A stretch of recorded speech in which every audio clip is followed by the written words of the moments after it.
Ok, chicos, eh, comenzamos a trabajar.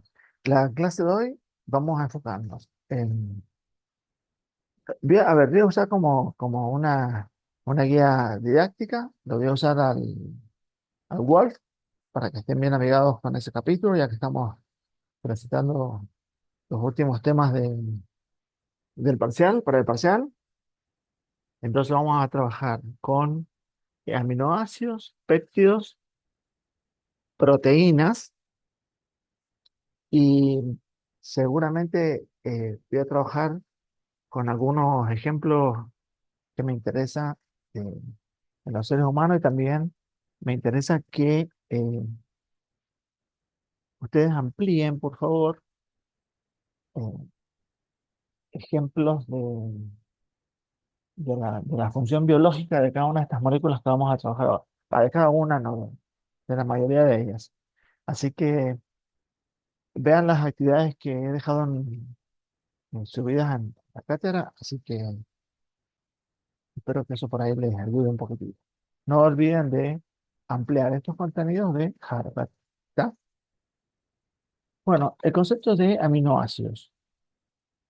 Si ustedes piensan aminoácidos, recuerden, eh, en química, yo siempre he dicho que es muy probable que la nomenclatura se orienta mucho sobre la estructura de la que está hablando. Entonces, si hablamos de aminoácidos, ¿qué es lo que vamos a estar haciendo? Vamos a estar hablando de una molécula que tiene al menos un grupo amino y un grupo ácido orgánico. Y como nosotros hemos visto los ácidos orgánicos, que serían los lípidos, eh, el hecho de que los aminoácidos reciban este nombre de los alfa aminoácidos tiene que ver un poquito con la nomenclatura de los ácidos grasos. Recuerden que cuando hablamos de lípidos, dijimos que la nomenclatura con el alfabeto griego comenzaba con el átomo de carbono número 2. ¿Sí? Estaba el carbono carbonílico del grupo ácido, este, carbono carbonílico del grupo ácido, y el carbono, ese era, que era el número 1 cuando le poníamos números, y decíamos que el carbono número 2 recibía la denominación en el alfabeto griego con la letra al, y así seguía el alfabeto oceanal. En este caso, los aminoácidos tienen esta estructura general, esta que está acá. Les señalo esta porque está bonita, está resumida, ¿sí? Vamos a ampliar un poquito. Está resumida, ¿eh? Entonces, este átomo de carbono que está acá es el carbono alfa. En él, la característica es que tiene unido el grupo amino. Por eso se llama alfa amino ácido. Esa va a ser la estructura básica y fundamental de los aminoácidos que vamos a estudiar ahora, los péptidos y las proteínas, por lo tanto.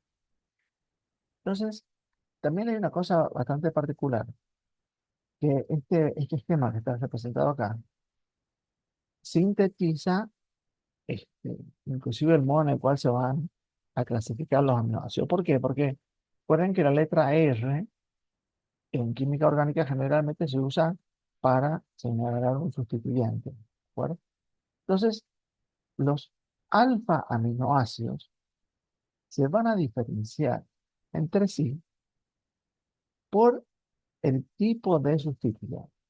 Entonces, de esa manera, nosotros vamos a poder hacer una clasificación de los aminoácidos de acuerdo al tipo de grupo sustituyente que acá tenemos. Donde ya vamos a ver juntos que hay un aminoácido que estructuralmente es muy importante. ¿Por qué? Porque el grupo sustituyente R forma un ciclo con esta estructura básica del aminoácido. Entonces, ese aminoácido del que vamos a hablar dentro de unos minutos, sí o sí le otorga un giro de rotación a la molécula. ¿Por qué? Porque Tanto el grupo carboxilo como el grupo amino son grupos funcionales de la química orgánica que tienen capacidad de reaccionar químicamente con con mucha habilidad. Y bueno, lo van a hacer. Y la relación que van a tener con la formación de un enlace entre el grupo carbonil y el grupo amino del siguiente aminoácido, van a formar el enlace substitutivo. Entonces, esta va a ser la línea matriz de la arquitectura de los ácidos, de los aminoácidos, ¿no? Entonces, lo que acá van a encontrar en el libro, está muy bueno, es, perdón,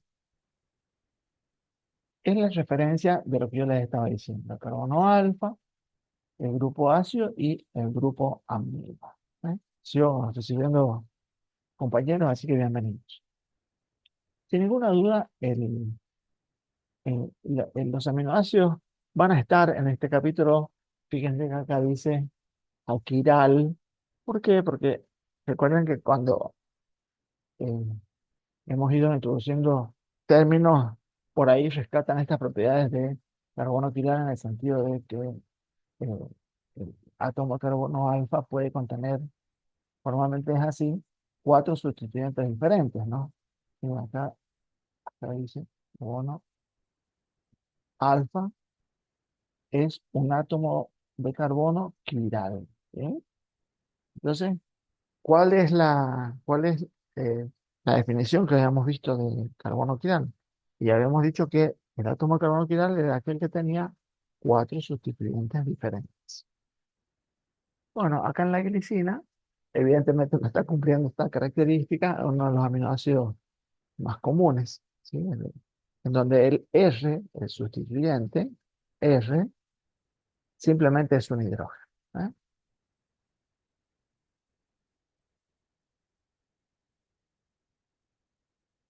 Es un hidrógeno, sustituyente R.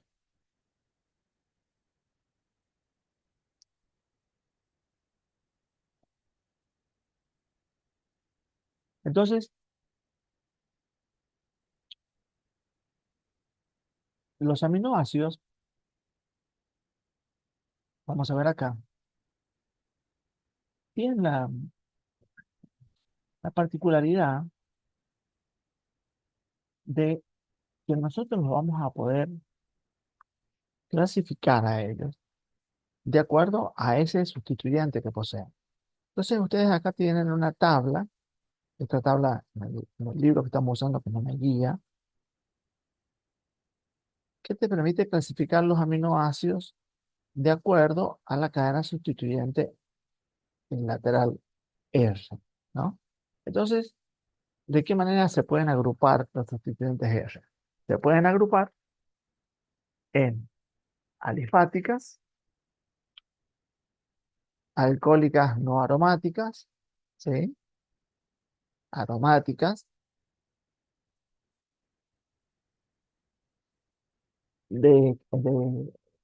cadenas con azufre, cadenas laterales con ácido y derivados amídicos, ¿eh? Acá están las amidas, ¿sí? Y aminoácidos eh, básicos. Y este es el aminoácido que yo recién hacía referencia, que es un aminoácido eh, estructural en el sentido de que él es muy rígido, sus sustituyentes R no tienen la capacidad de rotar libremente y la cadena lateral R forma parte, se une con el grupo amino, acá lo ven, ¿ven? Este que sería el carbono alfa, acá comienza el sustituyente, forma un ciclo con el nitrógeno de la cadena alfa aminoácido. Entonces, esto le otorga estrictamente sí o sí un cambio de dirección en el espacio a la molécula compleja que se va armando cuando nosotros empezamos a unir aminoácidos. Y le va a ir dando giros, giros, más allá de los ángulos que nosotros aceptamos que el átomo de carbono asume por su características de configuración en el concepto de la química orgánica. Ahora que habíamos estudiado eso, que es una de las características de la química orgánica. Bueno, entonces, ¿cómo van eh, a estudiar estos aminoácidos? Bueno, estos aminoácidos sí o sí los tienen que saber y me parece que ayuda el hecho de que esta tabla 21, los ordena de acuerdo a la clasificación por el grupo sustituyente de ellos, ¿no? Entonces, estos aminoácidos son todos los aminoácidos que vamos a ir trabajando nosotros a lo largo del año, ¿de acuerdo? La tabla hay que saberla eh, respecto a tu pregunta, Juan, pero yo lo que voy a esperar de ustedes no es que sepan la cadena molecular ni resumida ni desarrollada, pero sí que sepan qué aminoácidos tienen una cadena lateral alifática, cuáles tienen no aromáticas, cuáles tienen aromáticas. ¿Entienden? Es decir, la clasificación yo no les voy a hacer ahora un pedido de que estudien la, digamos, la composición o el desarrollo molecular de el sustituyente R. No es mi objetivo para la evaluación del premédico. Después podremos a lo largo del año este, volver a esta tabla, revisarlo, hacer un análisis formal de qué tipo de enlaces están involucrados dentro de las moléculas complejas que vamos a ver y de las proteínas que vamos a ver. Es decir, que hoy, como objetivo de mi materia, no se trata de que ustedes conozcan, eh, a ver, perdón, la glicina y la alanina es extremadamente simple, no son los más simples. Pero en realidad pretendo que sepan los aminoácidos, cómo se agrupan en la clasificación según la cadena lateral R. Otra cosa que sí me interesa, porque bueno, es de uso cotidiano en los libros y, perdón, cuando lo lean ahora, en las primeras lecturas que hagan, van a encontrar que estos nombres comunes de los aminoácidos, alanina, glicina, valina, leucina, isoleucina, bueno, todos los que figuran acá en la tabla, se pueden resumir o abreviar en en un nombre de tres letras, ¿de acuerdo? Entonces, ustedes tienen que saber cuál es la correspondencia con la abreviatura de tres letras y cuál es la correspondencia con la abreviatura con una letra. Porque a medida que se ha ido avanzando con, con las investigaciones y con presentar y formular precisamente los péptidos y las proteínas. Hay un gran proyecto que se llama Proyecto Proteoma Humano o Proteinoma Humano. Por cualquiera de esas dos palabras lo pueden googlear y entrar en en la cadena nacional o en la Librería Nacional de Medicina de los Estados Unidos. Pueden entrar y mirar un poquito en las bases de datos en ese cielo.org, por ejemplo. Bueno, hay muchos buscadores de interés. Pueden ver de qué se trata el proteinoma o proteoma humano. Eh, Esa es una de las líneas de trabajo de investigación respecto a las proteínas actualmente en el mundo. Entonces ustedes van a leer en el libro que hacen referencia a las secuencias de muchos péptidos, no con la abreviatura de tres letras, sino con la abreviatura resumida de una sola letra. Entonces se van a construir una tablita y van a poner el nombre común del aminoácido, su abreviatura en tres letras y su abreviatura en una sola letra. Porque eso sí, es muy posible que yo se los pregunte. ¿Por qué? Porque es lo que están leyendo en el cotidiano de los textos. Entonces, esta tabla es de sumo interés. Los comentarios que están por acá están muy buenos. El concepto de los aminoácidos esenciales. Ya sabemos que esencial tiene que ver con el hecho de que nuestro cuerpo no los puede sintetizar y por esa razón eh, hay que incorporarlos en la dieta sí o sí. Y bueno, y acá nombra una patología que es el cuasiorco y el marasmo, que es un modo de introducir eh, qué pasa o qué patologías se asocian con el déficit de aminoácidos, proteínas y la malnutrición, ¿de acuerdo?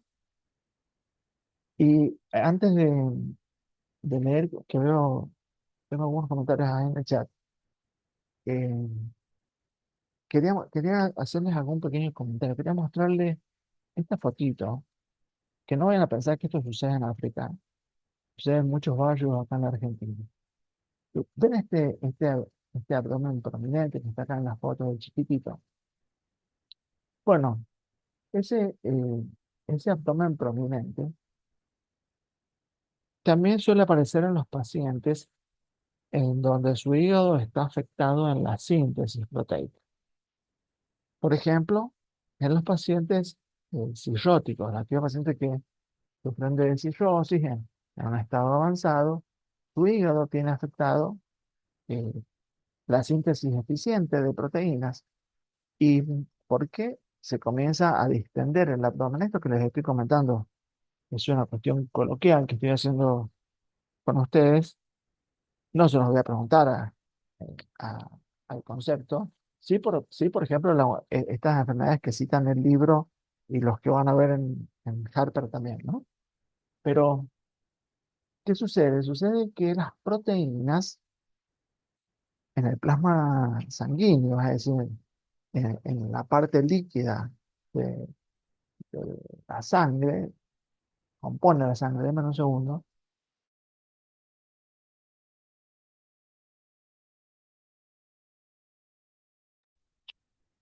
perdón, el, eh, las proteínas actúan como un muy buen soluto en la parte líquida de la sangre. Entonces, ustedes en el secundario en algún momento han visto ósmosis y presión osmótica, que era este, esto de que si vos colocabas en un recipiente una solución muy concentrada, con solutos, eh, muy concentrada, con solutos, y del otro lado colocabas agua destilada. Si algunos tuvieron la oportunidad en el secundario de hacerlo, lo hicieron con agua con azúcar, con glucosa, con agua destilada. Y una membrana semipermeable. Contaba que era bien. Y una membrana semipermeable. Entonces, por la diferencia de la carga de solutos, de partículas, el, el agua de la parte de agua destilada pasa a través de esta membrana semipermeable, donde no pasan las partículas, pero sí pasa libremente el agua en ambos sentidos. Y bueno, después de un tiempo, se veía que los dos recipientes que al principio estaban nivelados, después cambian el nivel. Ese era un ejercicio que quizás alguno de ustedes en la escuela hizo o vio en algún práctico de laboratorio sobre osmosis, osmolaridad, y hablaron un poquito de todas esas propiedades. Bueno, basado en ese fundamento, las proteínas cumplen un rol muy importante como solutos, eh, de manera tal que los líquidos que corren por las arterias y por las venas son isotónicos con los líquidos que están fuera del vaso, ¿sí? Entonces, cuando el hígado deja de fabricar estas moléculas, disminuye la concentración de las partículas y se produce un intercambio por diferencia de osmolaridad, se produce un intercambio de líquidos y estos líquidos salen del vaso y comienzan a acumularse en cavidades. Bueno, esta fotito que se ve acá nos está referenciando a un chiquito eh, saludable, gordito, ¿sí? Uno dice, uy, que es gordito, pibito. No, lo que pasa es que el chico, en este caso particular, que detalla la referencia bibliográfica, estamos hablando de una enfermedad en donde hay una baja concentración de proteínas, entonces el abdomen se distiende porque en esa cavidad abdominal colecta líquido y ese líquido se llama líquido ascítico. Ese es el nombre del del líquido, ¿sí? Líquido ascítico. Bueno, así como se colecta líquido en la cavidad abdominal, se puede colectar en la pleura pulmonar, se puede colectar en muchos lugares del cuerpo, ¿sí? Entonces, esto en cierta medida, es una vista de la desnutrición, ¿de acuerdo? Entonces, la síntesis y las proteínas cumplen muchísimos roles. Uno de tantos es este que yo le estoy comentando ahora. Entonces, al paciente cirrótico que tiene lesionado el hígado, no produce proteínas de manera eficiente, bueno, comienza a colectar líquido. Si este líquido se deja que se colecte, se colecte, se colecte, bueno, la capacidad del abdomen este, no resiste contener tanto líquido y comienza a comprimir el diafragma y provoca cuadros respiratorios. Y bueno, inclusive, pues, si esto no es tratado, puede llevar a la muerte del paciente, ¿no? Entonces, bueno, esto un poquito a modo coloquial, ¿de acuerdo? Y para que vean qué importante es, fíjense, lo que estoy hablando desde los contenidos del secundario, es decir, los contenidos que vieron en física, no necesariamente han cursado química para ver ósmosis, lo vieron en física, en algunos, no en algunos, en todos los colegios, sí o sí, osmolaridad y ósmosis lo tienen que haber visto en las escuelas. Aunque sea en la lectura teórica y habrán visto los dibujos. Pero bueno, se trata de esto que yo les acabo de explicar. Y para que vean cómo los contenidos no deben borrarse cuando vos los aprendiste o los rendiste, sino que tenés que incorporarlos porque eso te va construyendo, ¿sí? Ahora me voy a tomar un minuto para leer algunos chats que he dejado pasar, perdón.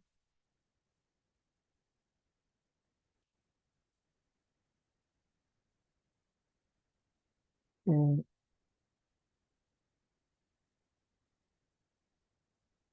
la clasificación de Feducci, como pregunta Lourdes, es otra, fíjate vos que es otra clasificación, pero no está muy alejada del tipo de grupo sustituyente R que tenga, ¿sí? Pero yo voy a preguntarles de la clasificación del Wolf, ¿de acuerdo? Porque ya vamos a hablar un poquito de la polaridad, ya vamos a hablar un poco de eso, ahora a continuación. Pero en particular, la clasificación sobre la cual voy a sustentar el parcial va a ser sobre esta esta clasificación por los grupos funcionales, desde el punto de vista de la estructura química de sus proteínas. ¿Cuál es el problema del hígado, de lo que yo estaba hablando? Bueno, lo que pasa en el hígado en los pacientes alcohólicos y otras patologías más, es que por distintos fenómenos histológicos, ya los vamos a estudiar a lo largo del año con muchísimo detalle, eh, los hepatocitos disminuyen su capacidad de poder sintetizar proteínas. Entonces, como disminuye la carga proteica, eh, esa hipoproteinemia, recuerden que cuando una palabra termina en emia, significa sangre, ¿sí? Hipoproteinemia, bueno, va a provocar todos estos fenómenos eh, de alteración en los solutos y por lo tanto el agua va a ir trasvasando por las paredes de los vasos sanguíneos y las membranas. Así que bueno, si les parece, seguimos. No sé si quedó contestado lo que preguntabas, Lourdes. Eh, espero que sí, para todos en realidad, porque medio como que voy dándoles el perfil del examen. Bueno, lo que voy a mostrarles ahora quiero destacar en esto. Recuerden que yo estoy tocando los puntos así claves de la teoría, ¿sí? Los aminoácidos eh, tienen, me voy a quedar con esto, amigo. Los aminoácidos tienen una particularidad. Fíjense lo que dice acá, esta palabra suiterión es una palabra que tenemos que incorporar en nuestra agenda de palabras técnicas, ¿sí? Y fíjense que son iones dipolares. ¿Qué quiere decir esto? Los aminoácidos tienen una, tienen una propiedad, una, sí, es una propiedad, una característica, en donde el aminoácido es neutro. Es neutro, pero él puede tener una configuración de polar e igual ser neutro. ¿Neutro por qué? Porque tiene igual cantidad de cargas positivas que de cargas negativas en su estructura molecular. Fíjense acá cómo está, ah, miren cómo está formulado el ion ahí, el aminoácido, que es en su forma no iónica, ¿de acuerdo? Y fíjense cómo está formulado acá, como un ion dipolar, y miren lo que dice el texto, neutro. Es decir, que el aminoácido, en cualquiera de esos dos contextos, es neutro, pero esta reorganización molecular del átomo de hidrógeno como protón es lo que le da la característica y la particularidad de los aminoácidos de poder ser hidrosolubles, ¿sí? Y si los aminoácidos son hidrosolubles, es decir, pueden estar en la matriz de una solución acuosa, una solución polar, bueno, es gracias a esto, a que en su estructura poseen regiones que son polares y les permiten organizarse dentro de la matriz del agua. Y si los aminoácidos son polares, por lo tanto, los péptidos y las proteínas también lo son. ¿De acuerdo? Porque en las proteínas y en los péptidos la unidad es el aminoácido. Entonces, esto es lo que hace a las características de que los aminoácidos, péptidos y proteínas son hidrosolubles. Por lo tanto, estos péptidos, estos aminoácidos, las proteínas no pueden atravesar libremente las membranas celular que son un modelo de mosaico fluido, una bicapa fosfolipídica.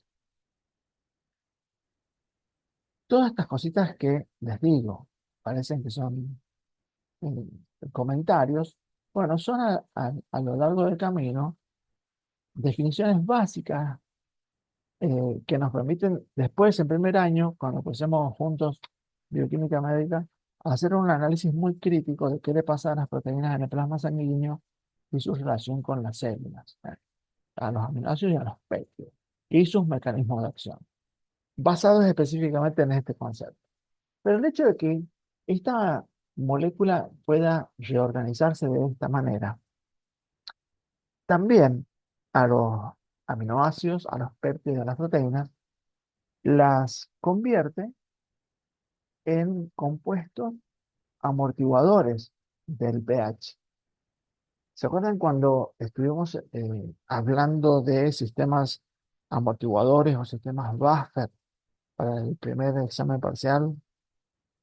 Que era un sistema que en cierta manera gestionaba que los cambios de pH no fueran tan grandes, inclusive en algunas ocasiones hasta lograban soportar el cambio de pH sin que el sistema se diera cuenta.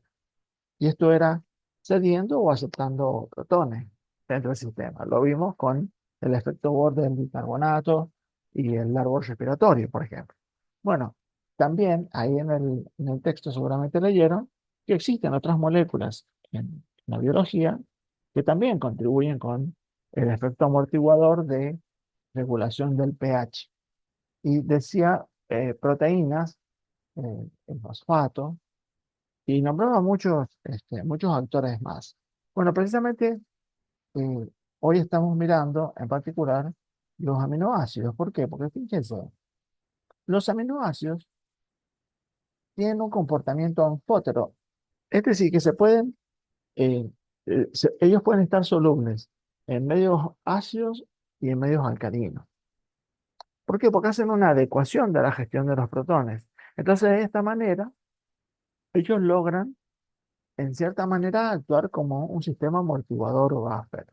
Esa es la característica por las cuales a estos aminoácidos se les reconoce la propiedad de ser anfóteros. Y quiero que, por favor, anoten eh, una, una palabra clave que es la siguiente: punto isoeléctrico. ¿Sí? Anoten, por favor, punto isoeléctrico que se los voy a explicar ahora. Así como ustedes ven que los aminoácidos pueden, y vamos a quedarnos acá, los aminoácidos pueden encontrarse en un medio alcalino o en un medio ácido y lo van a estar haciendo amortiguando el pH. Esta capacidad anfótera que ellos poseen nos permite identificar que cada uno de los aminoácidos tienen un valor de pH en el cual ellos se encuentran con la configuración neutra de un ion dipolar neutro. Ese pH en el cual el aminoácido es neutro es característico de cada uno de ellos y el valor de ese pH se encuentra tabulado. El pH en el cual el aminoácido es neutro es lo que se conoce como el punto isoeléctrico. ¿Iso por qué? Porque miren, las cargas eléctricas están ubicadas de manera simétrica, ¿ven? Isoeléctrico de los aminoácidos. Entonces, el punto isoeléctrico de cada uno de ellos está en tablas definido para las condiciones de temperaturas diferentes que en las soluciones se puedan encontrar los aminoácidos, ¿no?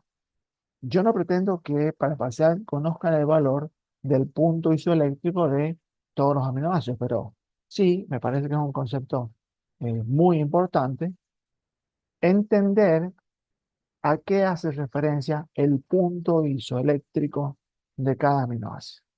¿Por qué?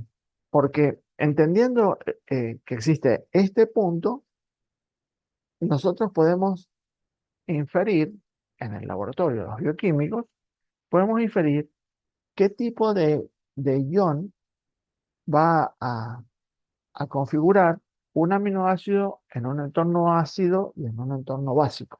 ¿De acuerdo? Recuerden que ellos tienen esta capacidad. En un entorno ácido, en donde hay mucha carga de protones, fíjense que la forma neutra dipolar logró captar aquí, en el extremo ácido orgánico, logró captar un protón, ¿sí? Pero ¿qué pasa? Le queda una carga neta positiva.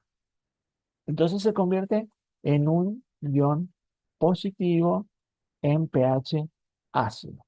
Pero si a este aminoácido lo colocamos en un entorno alcalino, ¿qué le va a suceder?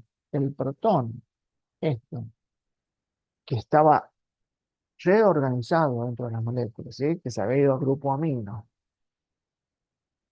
tiene la capacidad de cederlo para convertirse en un ion con carga neta negativa. Entonces, el hecho de captar protones en un medio ácido o de aportar protones para neutralizar los oxidrilos es el modo en el cual está actuando como un amortiguador de las soluciones eh, de pH ácidos y básicos más allá del punto isoeléctrico de cada aminoácido. Entonces, el pH, donde, estoy repitiendo, la molécula es un dipolo neutro, ese pH es lo que se conoce como punto isovalente. ¿Está? Así que concepto anotado y descrito.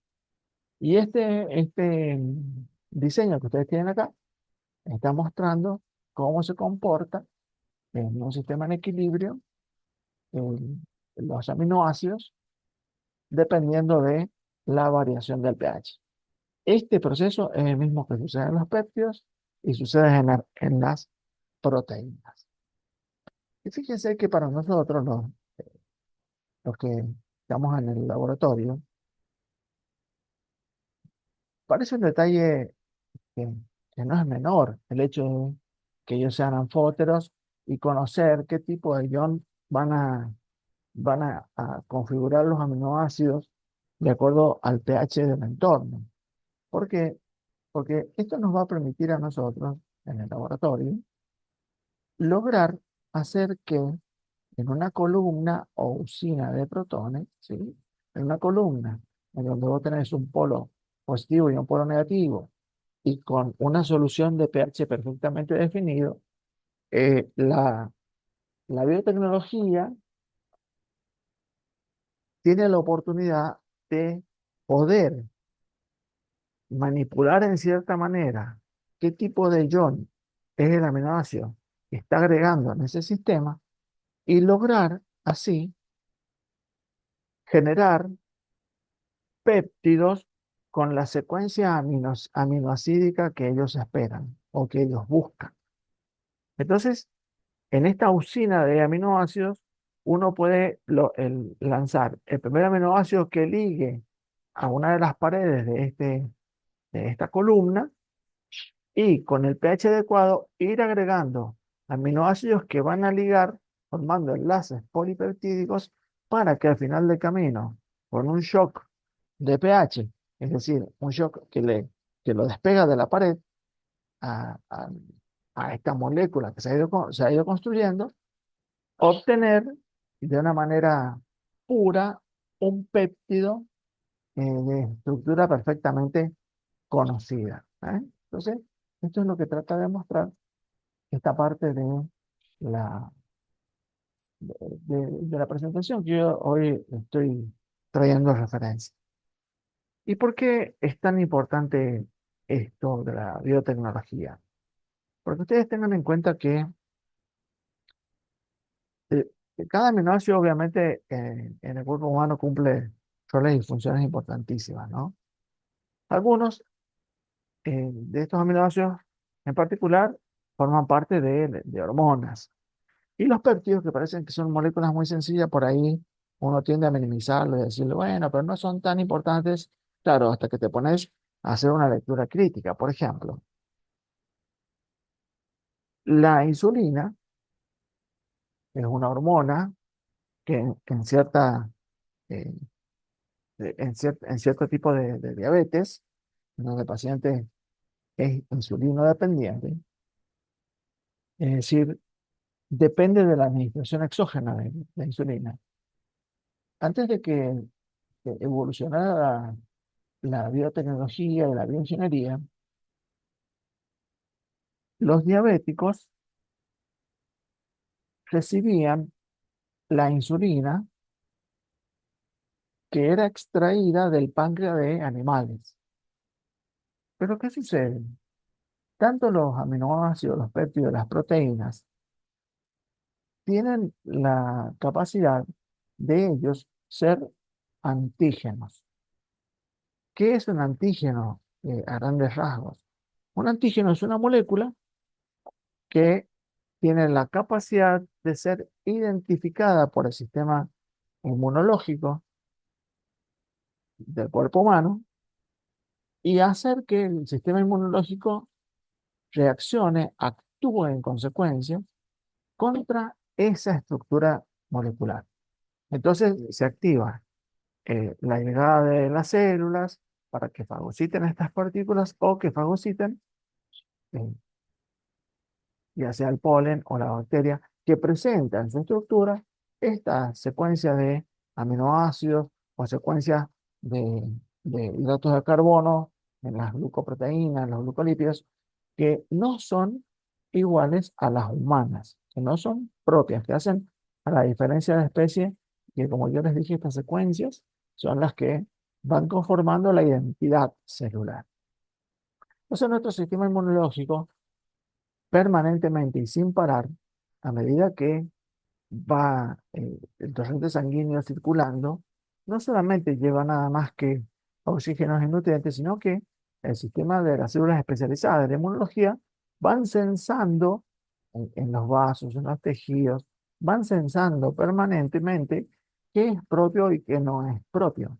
Entonces, cuando identifican una secuencia o aminoácidica o polipeptídica o eh, glucolipídica o glucoproteica, cuya secuencia es diferente que la nuestra, automáticamente desencadenan el proceso inmune. El sistema inmunológico puede desconocer alguna molécula propia. Sí, cuando eso sucede, hay un entorno que tenemos que charlarlo a lo largo del año, pero esta respuesta inmunológica contra moléculas o fragmentos celulares o células propias de nuestro cuerpo es lo que se conoce como las enfermedades autoinmunes.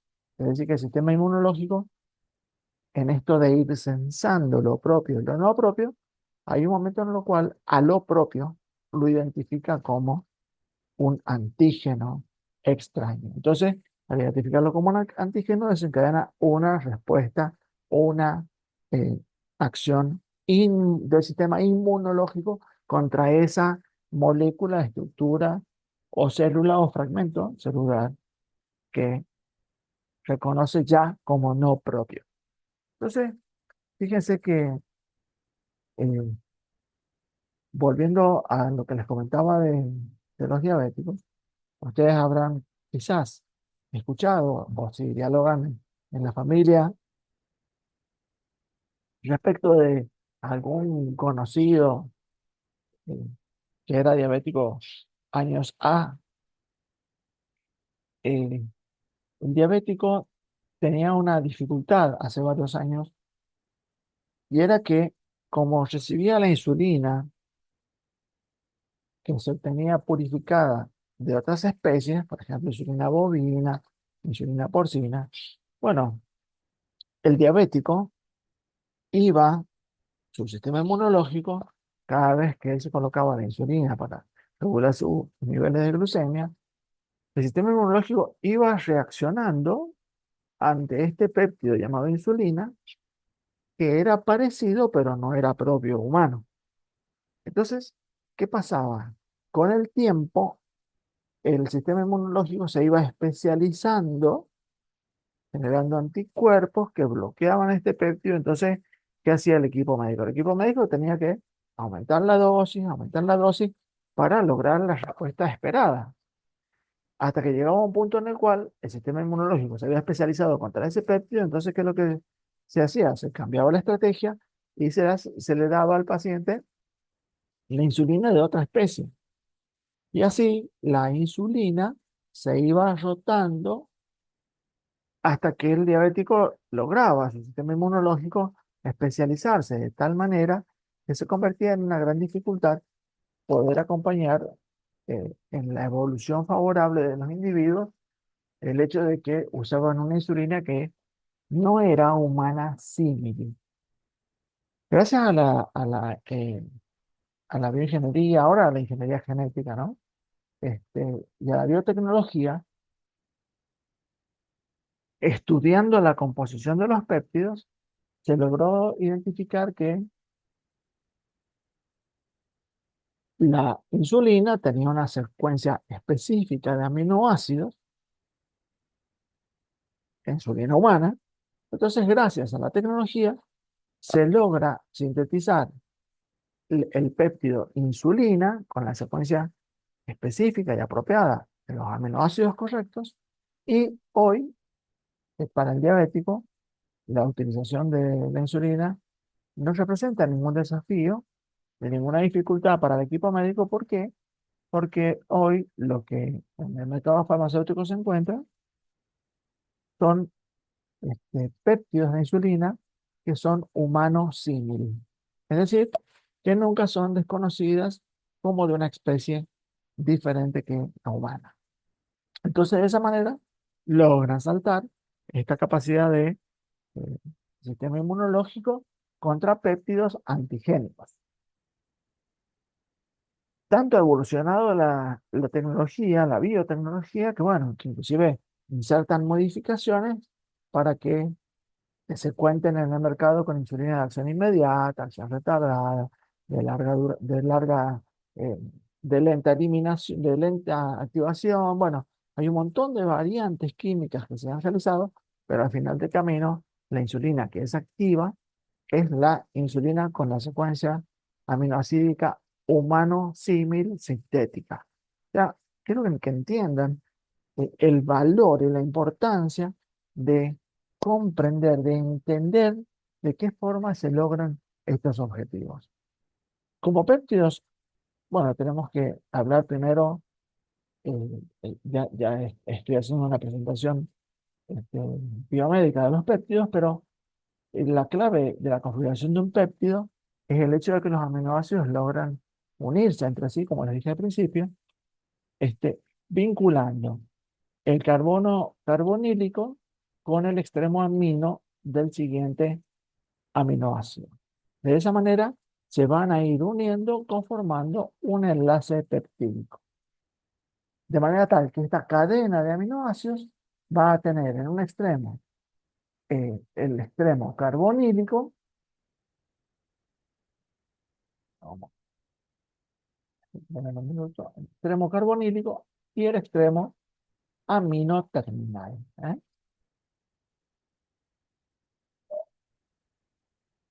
Bueno, parece que nos vamos apoyando como él quiere. El extremo amino terminal y el extremo carbonilo terminal. Entonces, fíjense que voy a ir haciendo una asociación. Yo no sé si ustedes en algún momento en biología, posiblemente en el secundario, estudiaron el procesamiento de las proteínas y de los péptidos, en la digestión, por ejemplo, y hablaron de carboxipeptidasas y aminopeptidasas. ¿Qué son? Son enzimas que actúan desde el extremo carbonílico de la cadena o desde el extremo amino terminal, ¿eh? Es decir, algunas enzimas que actúan desde este extremo rompiendo las unidades y otros actúan desde el otro extremo rompiendo las unidades, ¿eh? Son las enzimas que forman parte de la digestión, por ejemplo. ¿De acuerdo? Proteasas, carboxipeptidasas, aminopeptidasas. Y eso lo tienen que haber mencionado en algún momento en biología, en el secundario, o quienes tuvieron química biológica también hablaron un poquitito de esto. ¿Qué es lo que va tomando mucho valor, tiene mucho peso? Y yo necesito que ustedes le den un enfoque muy formal a la parcial. Es esto de identificar con este libro, que estamos usándolo como una guía didáctica, como una secuencia didáctica. Este texto, más el Harper, más el Feducci, identificar cuáles son los péptidos de importancia en el ser humano. Porque así como yo hablé de la insulina, que es una hormona pancreática, también está el glucagón, que es un péptido con funciones de hormona y una hormona muy importante. Existen otras más que están secretadas por la hipófisis. La hipófisis es una glándula que se encuentra en la silla turca de la esfenoides. Es decir, si nosotros pudiéramos poner un eje por acá y un eje por adelante y por atrás, donde se junta, que hay un hueso, ¿sí? Bueno, ahí está la glándula pituitaria, o también conocida como la glándula hipófisis, que desde ahí se secretan hormonas. Estas hormonas tienen la capacidad de ir a otros órganos para llevar su mensaje y hacer que se secreten distintas otras hormonas. Entonces, estas hormonas secretadas de la glándula hipófisis, por ejemplo, la hormona estimulante de la tiroides, la hormona que estimula a la glándula suprarrenal, la ACTH, eh, las hormonas que estimulan la secreción de las gónadas tanto del ovario como del testículo, para liberar las hormonas sexuales. Eh, También tenemos hormonas como la vasopresina u hormona tiroidética, la oxitocina. Todas estas son hormonas que son simplemente péptidos muy cortitos, muy chiquititos. La hormona de crecimiento, y cuando le digo hormona de crecimiento, ustedes seguramente mm, de manera automática se le vienen a la mente la hormona de crecimiento y lo asocian con Messi. Claro, ¿por qué? Porque tiene que ver un poco con esto que yo les estoy hablando de la biotecnología, ¿no? Es decir, estos péptidos, como ya se conocen, se pueden sintetizar humanos símil y se pueden administrar a aquellos pacientes que tienen el déficit de estas hormonas. Entonces, como estamos enfocando y estamos de frente a una carrera de medicina, bueno, precisamente estos tópicos que yo les estoy diciendo son de extremada importancia para el parcial. Así que por favor, te los invito y queda grabado de que tienen que ampliar qué hormonas peptídicas este, tenemos en nuestro cuerpo, gracias a la lectura de el libro de Harper y el de Felucci, ¿sí? Fundamentalmente, cómo se llaman y cuál es el efecto que producen, ¿no?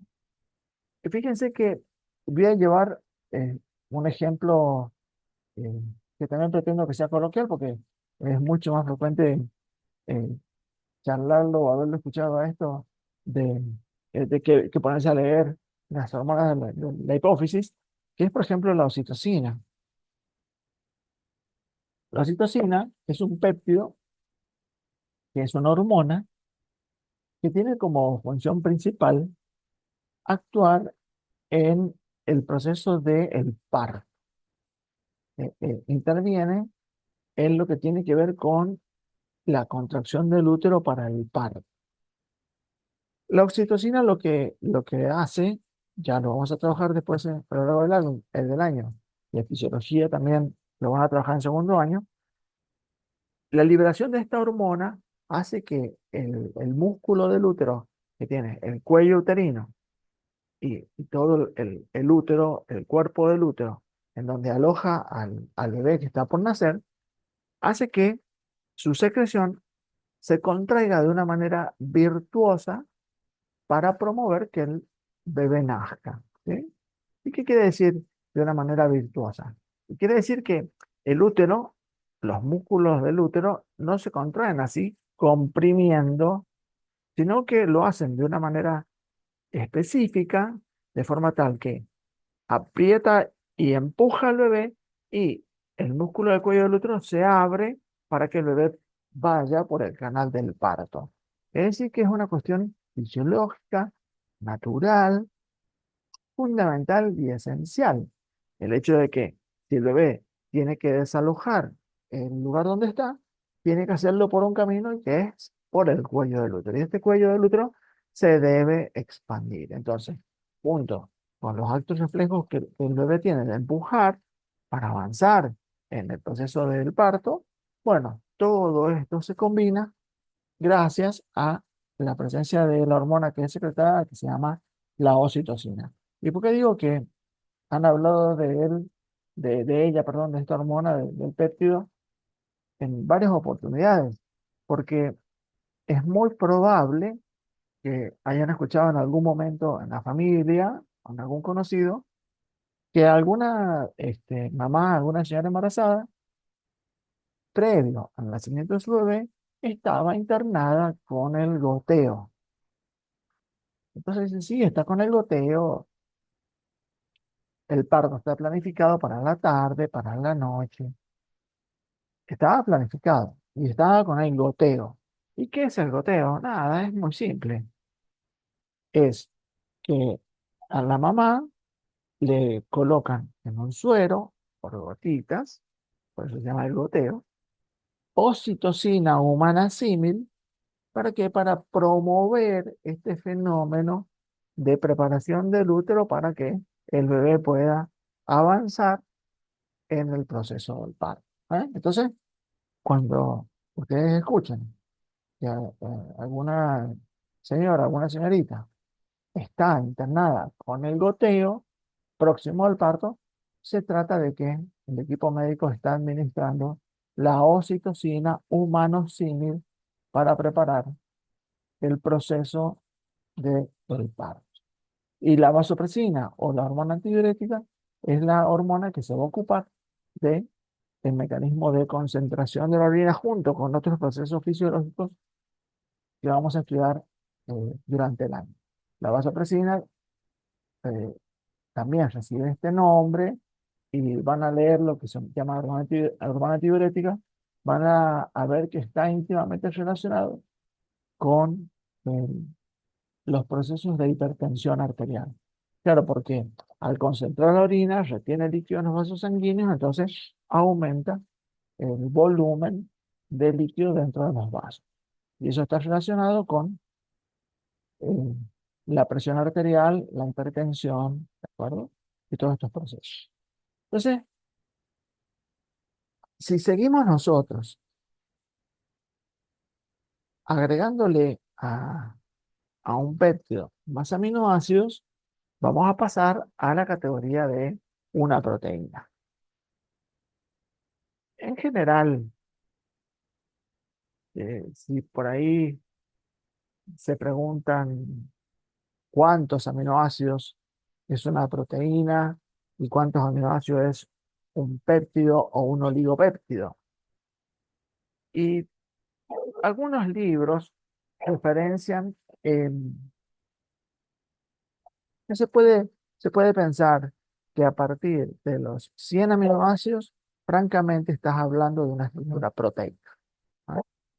Algunos textos, es como un acuerdo, pero no es una definición estricta, al menos del hecho de que yo haya encontrado evidencia estricta, absoluta de que así sea.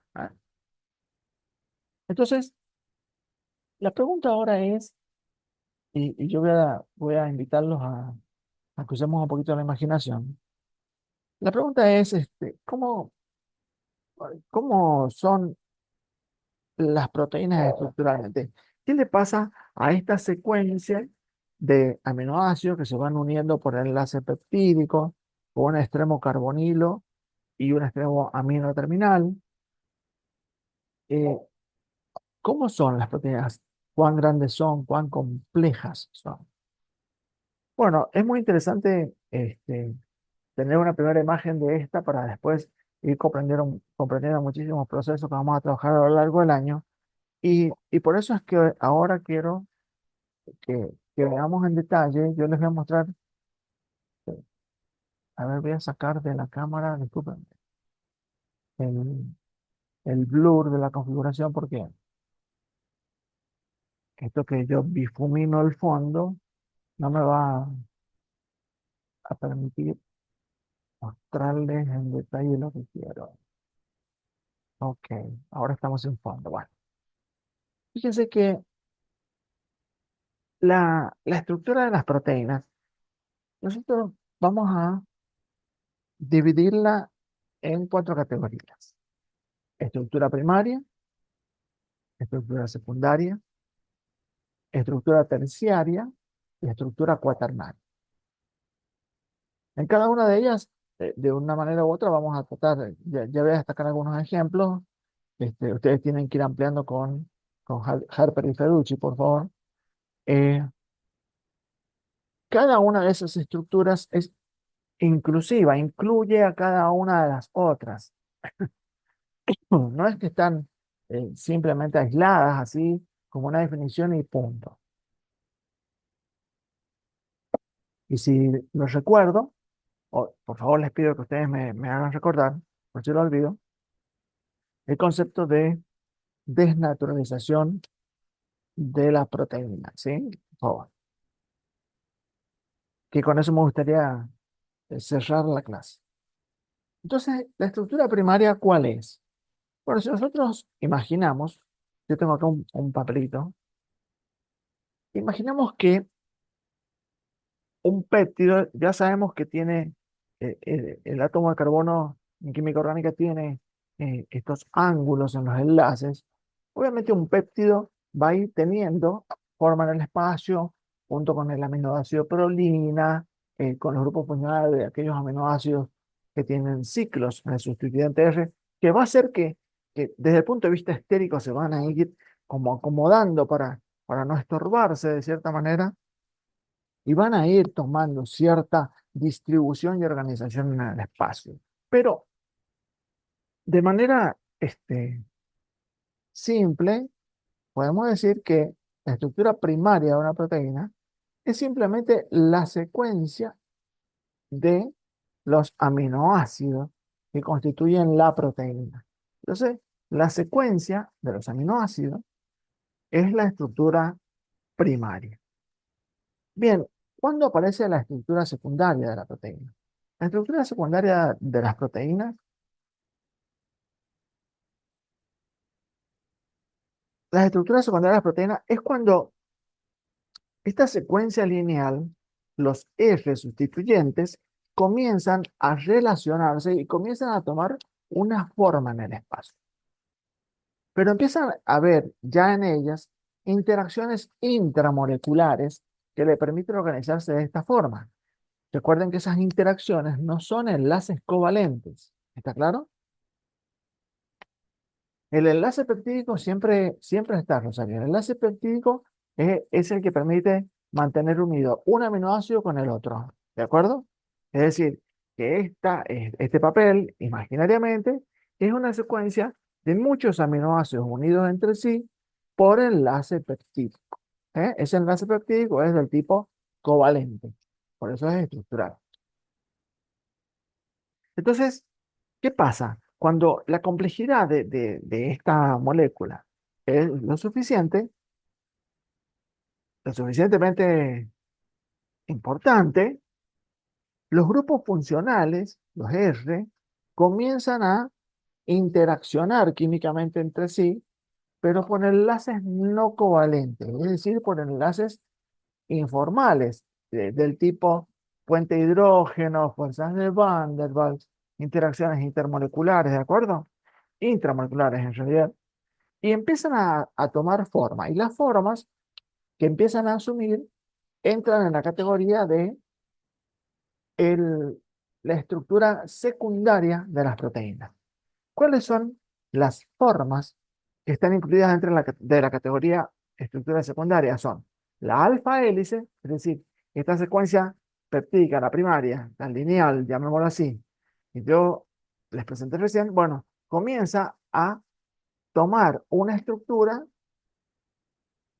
y se empieza a plegar gracias a las interacciones que existen entre los grupos R. Esta estructura, que yo tengo representada acá, que es como la que está en el libro, se la denomina estructura de hoja alfa, de alfa hélice, ¿sí? Estructura alfa hélice. Es decir, que tiene un plegamiento como una hélice en el espacio. Es lo que está mostrando el libro y de qué manera esta configuración, el libro les va mostrando, lo hace con enlaces, ¿sí? Acá le pone puente de hidrógeno, interacciones moleculares, ¿eh? Pero existe también otra, que es dentro de la categoría secundaria, la hoja plegada beta. Esto que yo les he puesto acá, que es como un fuelle. ¿Cómo debemos interpretar esta estructura hoja plegada beta? Debemos interpretarla de la siguiente manera.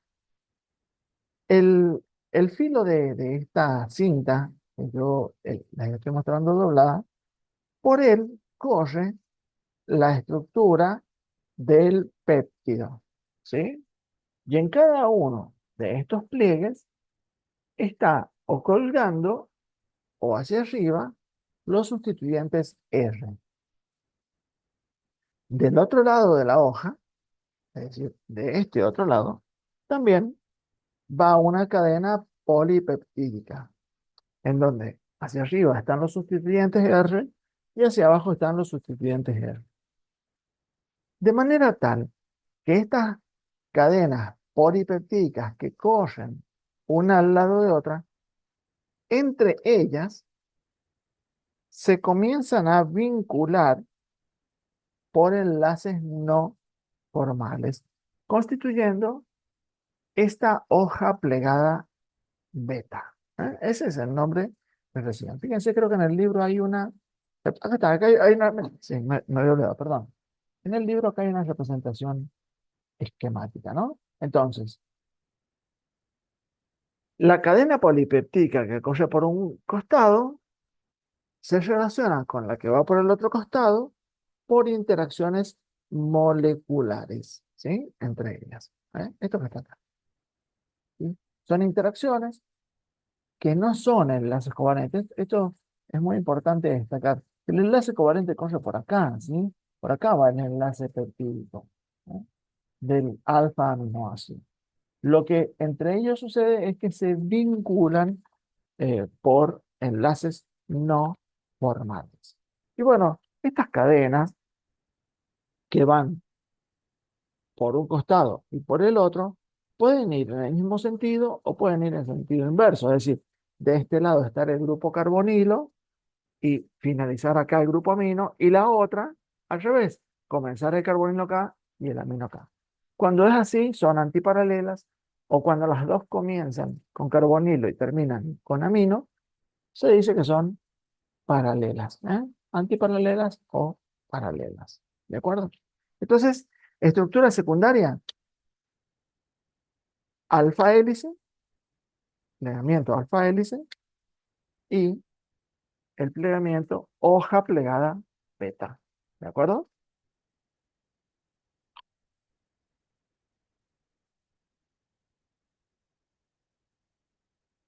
No, fíjate que la hoja plegada, mira, está bueno, José, te pregunta.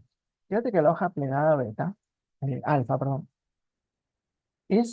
no es con dos cadenas, es la cadena, la que era primaria, comienza a tener interacciones moleculares.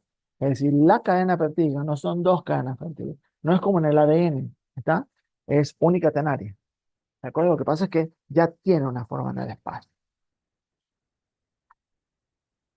Sí, sí, Juan, mira, lo de paralelo y antiparalelo. Mira, vamos a ver el libro acá. Fíjate lo que yo voy a enseñar acá. Esta cadena, esta que va por acá, digamos por el lado interno del dibujo, comienza con carbonilo, ¿lo ves? Sin embargo, la cadena que va a su costado viene con extremo amino. Esta que está representada acá, fíjate, dice que la cadena tiene un sentido hacia la derecha y la otra tiene un sentido hacia la izquierda. Estas corren de manera antiparalela. ¿Lo ves? Si esta cadena que va acá se hubiera acomodado de una forma tal que la compañera también empieza con carbonilo, sería paralela. ¿Está? ¿Quedó claro, Juan? Acá en el libro vos vas viendo que son antiparalelas. ¿Ah?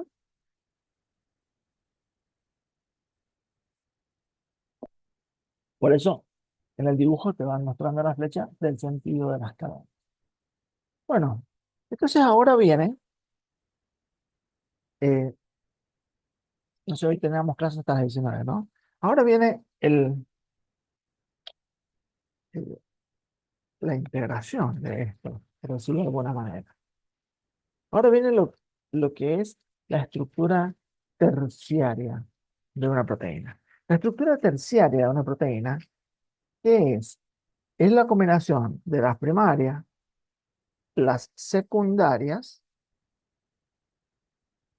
primaria, secundaria, primaria, secundarias, hasta conformar la estructura terciaria. La estructura terciaria es esto, una globina, un globito. Un globito de manera tal que si yo pudiera empezar por un extremo y avanzar, voy a ir recorriendo y en el camino viene encontrando primaria, hélice, alfa hélice, beta, alfa hélice primaria, alfa hélice beta, y toda una combinación de las anteriores, hasta que el resultado de todo esto es precisamente una globina. En esta globina, acá en esta cadena, que parece muy compleja, pero tiene un orden perfecto, se encuentran, como ejemplo, numerosas proteínas. Estas proteínas pueden ser proteínas simples o pueden ser proteínas complejas, proteínas compuestas, proteínas que tienen en su estructura elementos no proteicos, como selenio, molibdeno, magnesio, manganeso, o estructuras moleculares orgánicas, como por ejemplo el grupo M. Metales, como elementos o oligonutrientes que hemos estudiado en el capítulo de los elementos de la vida. Todo esto puede formar parte de una proteína. Pero cada uno de todos los componentes que yo estoy mencionando, todos hacen a la identidad de la proteína. Si todos esos componentes no están presentes, no es la proteína de la que estamos hablando. Quiero que entiendan esto. Por eso, los déficits nutricionales, este, o algunos síndromes, bueno, provoca patologías muy severas, inclusive algunas de ellas hasta incompatibles con la vida. Por eso la inanición o la desnutrición crónica provoca eh, tantos efectos médicos en los individuos, en los bebés, en el desarrollo, en el nacimiento. ¿Por qué? Porque también se afectan proteínas. Ustedes pónganse a pensar que si nosotros eh, en una mamá embarazada es muy común decir, bueno, mira, la embarazada le están dando hierro porque tiene anemia y es porque le falta solamente un metal, el hierro, no que le falta la proteína. Pero si no está el hierro, no se conforma la proteína que va dentro del glóbulo rojo, ya vamos a ver cuál es.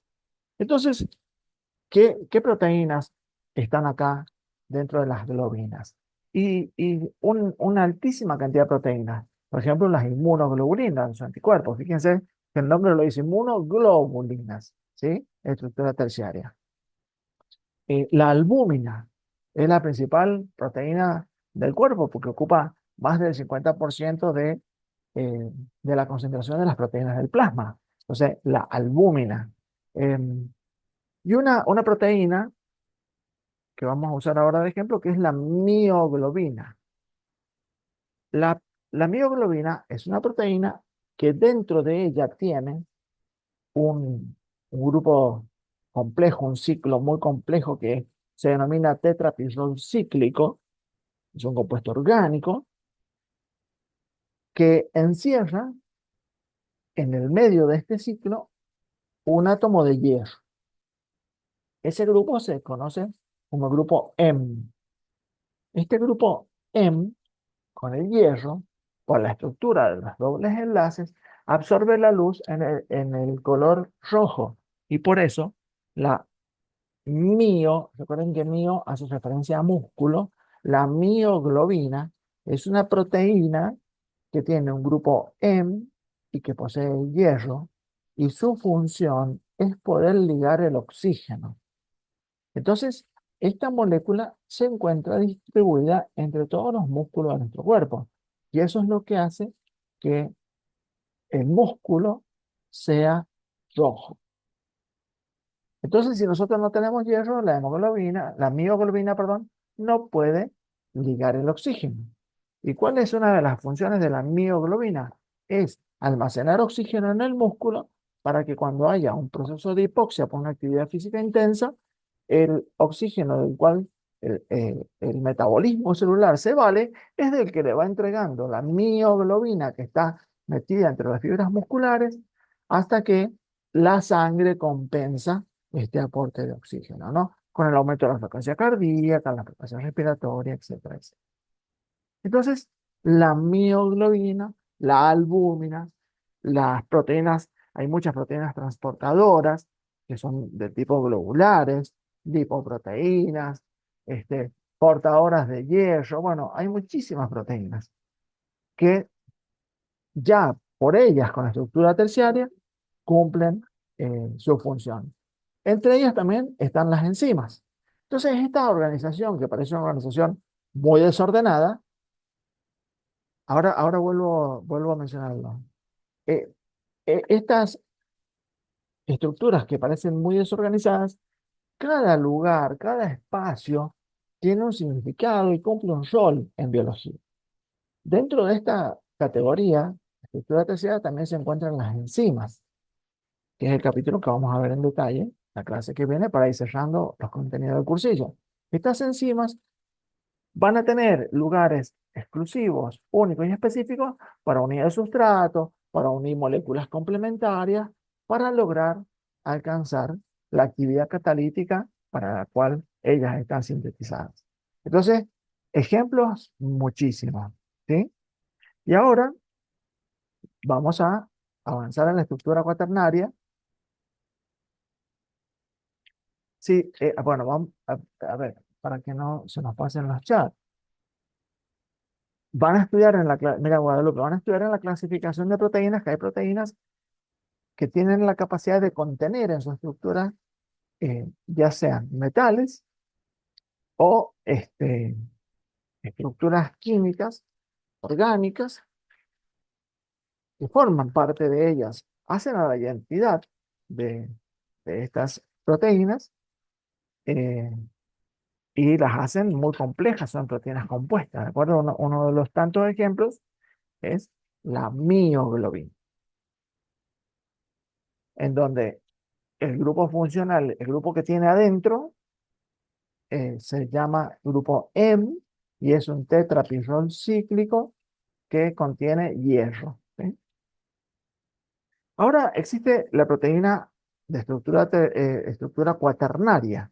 La estructura cuaternaria es aquella proteína que está conformada por 4 unidades de globina. 4.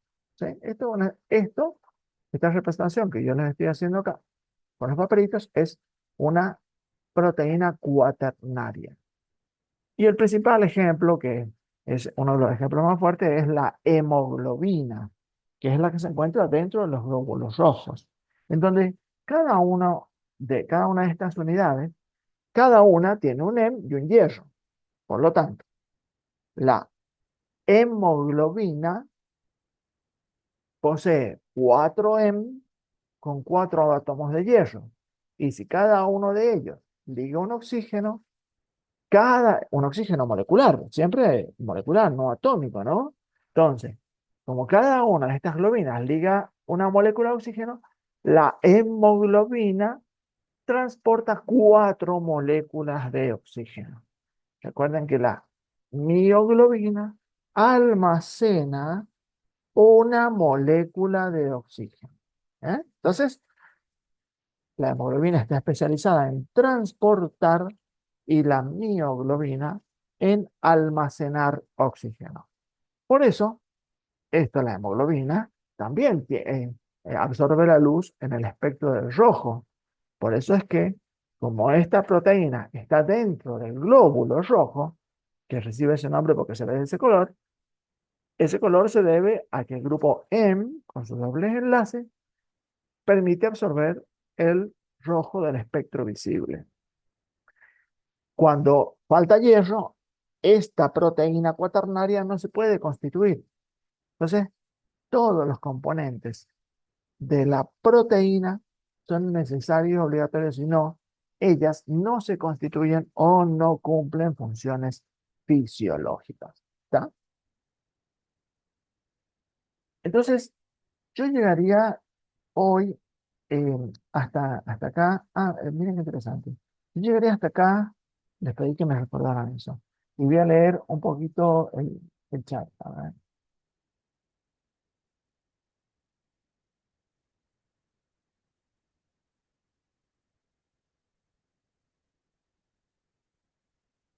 Estructuras secundarias. A ver, Rosario, las proteínas globulares o globinas son la estructura terciaria.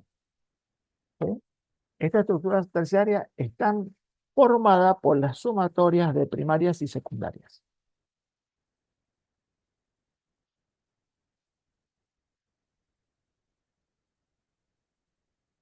tal cual, Juan. La estructura terciaria es la combinación de primarias y secundarias hasta que conforman una globina. ¿Ah? Y estas globinas se pueden, vuelvo a destacar lo siguiente, estas globinas no están unidas por enlaces covalentes, son interacciones moleculares, ¿sí? Son fuerzas de atracción. Recuerden que cuando estudiamos enlaces, estas fuerzas de atracciones que parecían aparentemente muy débiles en el agua hacían que soporten un transatlántico o que sea tan dura como el hielo, ¿no? O que sean tan frágiles como el vapor. Entonces, esas estructuras, esos puentes de hidrógeno, fuerzas de Van der Waals, interacciones moleculares, dipolo inducido, todo eso que habíamos estudiado, bueno, son las fuerzas que mantienen esta arquitectura perfecta para cumplir la función biológica. Y ahora, para ir terminando, por la clase de hoy, la clase que viene vamos a trabajar enzimas, mecanismo de acción, clasificación cinética, enzimática, inhibición, control y retrocontrol. Eso es lo que vamos a trabajar en la clase que viene. Yo les hago una pregunta.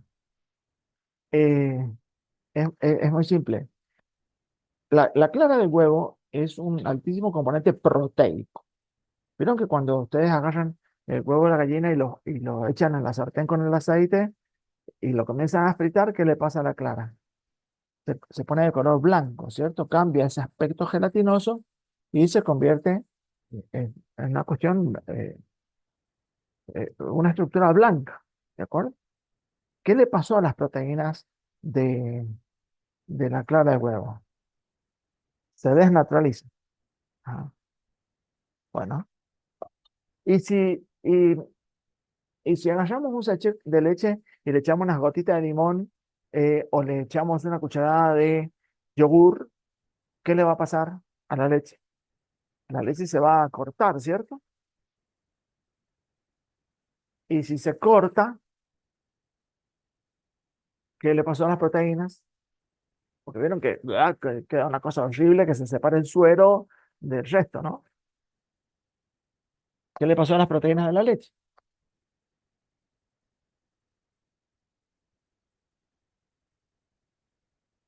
A ver, si se rompe, bueno, pero ¿qué sucede? ¿Cuál es la palabra que se desnaturalizan o se coagulan?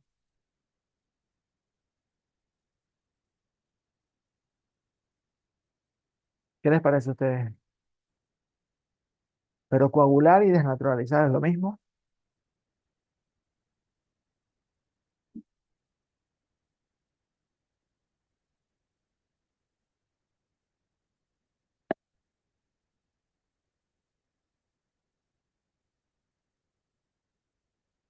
Buena pregunta, ¿no? Bueno, ¿qué opinan el resto de los compañeros? Si ya vamos terminando. Coagular es lo mismo que desnaturalizar.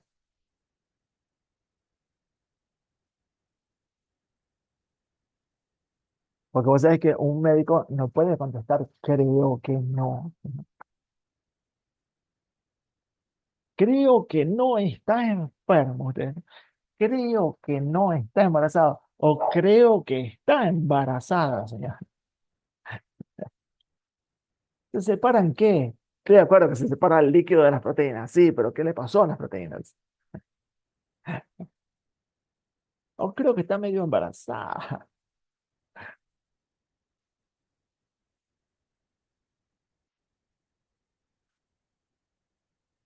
Bueno, a mí me gustó un poquito más. Bueno, chicos, para ir cerrando. La coagulación, eh, la coagulación, chicos, de una proteína tiene que ver con la ruptura irreversible de la proteína. Es decir, que en la coagulación se rompen los enlaces covalentes. En la desnaturalización, lo que se rompen son los enlaces no covalentes. Es decir, que si yo agarro esta proteína y hago esto, la estoy desnaturalizando. Claro, pero la vuelvo a colocar en el entorno de pH apropiado y en las condiciones fisiológicas normales, esta proteína vuelve a hacer esto y sigue siendo funcional. Entonces, la desnaturalización es la ruptura en los enlaces no covalentes y es reversible.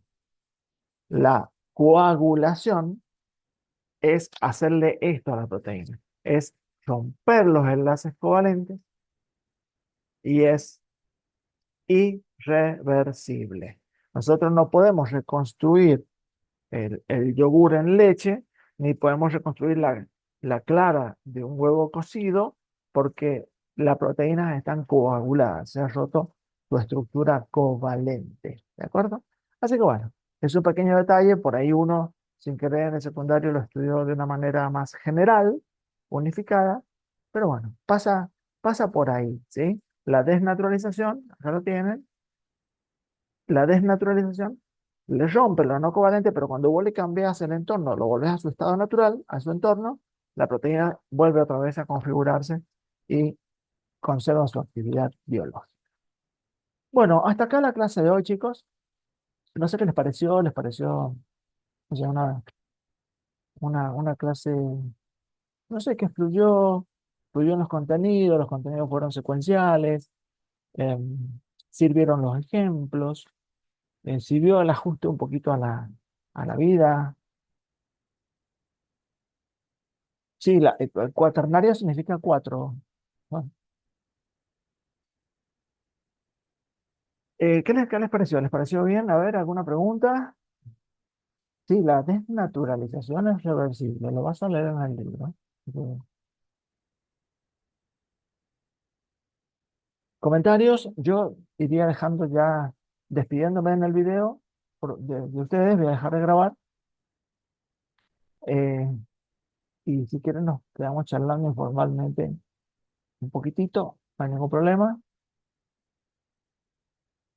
Y quienes quieran tomarse un café antes de ir a física o la materia que siga,